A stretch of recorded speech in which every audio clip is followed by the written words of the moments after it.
இந்துக்களுக்கு ஆபத்து, இந்துக்கள் நிம்மதியாக வாழ முடியல அப்படின்னு பவன் கல்யாண் சொன்னது முழுக்க முழுக்க சரிதான். ஆனால் அது யாராலன்னு அவர் சரியாக சொல்லாமல் விட்டார்.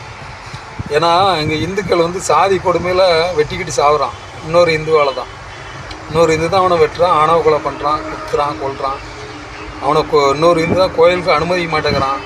இன்னொரு இந்து தான் அவனை கோயிலில் அர்ச்சர் ஆகக்கூடாதுன்னு வழக்கு பதிவு பண்ணுறான், அவனை எதிர்த்து அதை தடுக்கிறான். இன்னொரு இந்து தான் கோயிலில் தொட்டு வணங்கக்கூடாது தெய்வத்தன்னு இன்னொரு இந்து தான் தடுக்கிறான். இந்த கிறிஸ்தவனை இஸ்லாமியனும் தடுக்கிறான். அதை அவர் தெளிவாக சொல்ல மறந்துட்டு, இன்னொரு இந்து தான் பிற இந்துக்களுக்கு இடஒதுக்கீடு கொடுக்கக்கூடாது அப்படிங்கிறான்.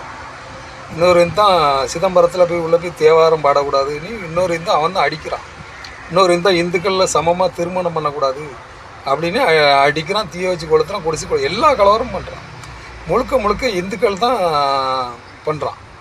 இன்னொரு இந்து மேலே தாக்குதல். கிறிஸ்தவனோ இஸ்லாமியோ பண்ணலை.